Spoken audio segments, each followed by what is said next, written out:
Everyone, मी Mona Dhakate makeover आणि आज पुन्हा माझी सकाळची सुरुवात मेकअपसोबत झालेली आहे। मी आधी आली मॉर्निंगला हॉटेल अशोकाला। इथे मला ब्राईड नसून 3 सायडर मेकअप होते, जे की मुंबईवरून आलेले क्लायंट होते। यांना एकदम सटल नॅचरल लुक पाहिजे होता।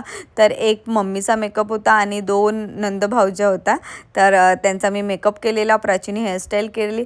त्यांना खूप सटल असा मेकअप पाहिजे होता। तर तुम्ही बघू शकता त्यांच्या स्किन टोनचा अकॉर्डिंग मी मेकअप केलेला आहे। आणि यांचे लागोपाठ नाईटपर्यंत फंक्शन होते, पण सायंकाळी मी यांचा मेकअप करायला अवेलेबल नव्हती। तरीही यांचा मेकअप रात्रीपर्यंत टिकलेला असं मला क्लायंटने रिव्ह्यूमध्ये दिलेला आहे। मी रिव्ह्यू नक्की शेअर करणार। त्यानंतर मी आली माझ्या नेक्स्ट लोकेशनला। इथे मला सिंगल ब्राईड होती, पण ब्राईडला खूप लवकर रेडी व्हायचं होतं।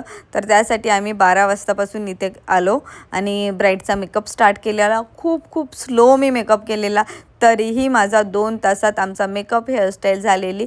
ती येऊन आम्ही काही वेळ रेस्ट केल्यानंतर पण तिचा मेकअप स्टार्ट केला। 1ला स्टार्ट केल्यानंतर 3पर्यंत ती रेडी झालेली होती, बट फोटोग्राफर काही आलेला नाही होता।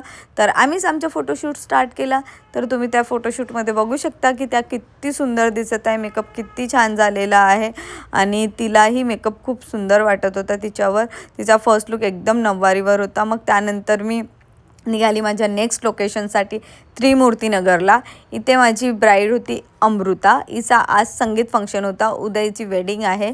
तर त्यासाठी हिला खूप सुंदर लॅव्हेंडर अशा गाऊनवर मेकअप आणि हेअरस्टाईल करून दिलेली मी।